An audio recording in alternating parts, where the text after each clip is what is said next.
আপনারা দেখতে পাচ্ছেন আমার হাঁসগুলো কত সুন্দরভাবে পানা খাচ্ছে, কত সুন্দরভাবে খাচ্ছে। রাজা হাঁস, খাকি এম্বেল হাঁস, দেশি হাঁস, পেড়ি হাঁস কত সুন্দরভাবে খাচ্ছেন। আপনারা যদি এরকম পানা আনেন তো আপনাদের অনেক খাবার কস্টিং কমবে। দেখতে পাচ্ছেন এই মুরগিটাও খাওয়ার জন্য এসেছে, এও খাচ্ছিল একটু আগে। তো দেখতে পাচ্ছেন কত সুন্দর খাচ্ছে। এই পানায় নাকি শুনেছি আমি বিশাল ভিটামিন আছে, খেলে অনেক আপনাদের খাবার কষ্ট কমবে। যেহেতু হাঁসরা অনেক খাবার খায়, আপনাদের খাবার খাওয়াতে অনেক কষ্টও হতে পারে, কেন অনেকে হাঁস বড় করতে করতে অনেকের খাবার কমে যায়, টাকা পায় না, অনেকের সমস্যার কারণে হাঁস আর পোষে না। তা সেই কারণে বলছি আপনারা এরকম কচি কচি পানা আনবেন, আপনাদের হাঁস কত সুন্দরভাবে খাবে আপনারা দেখলেই বুঝতে পারবে।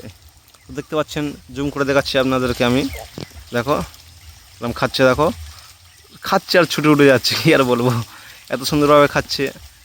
এর আগে আমার হাঁসগুলো অন্য পুকুরে খেতে যেত, তো আমি দেখলাম অন্য পুকুরে কেন খেতে যাবে, তো আমার এই চৌকোটায় খাক। দেখতে পাচ্ছেন আমার চৌকোটায় দেখাচ্ছি আমি, দেখো এপাতে জাল ঘেরা আছে, ওপারে মুরগি চড়ছে দেখতে পাচ্ছেন।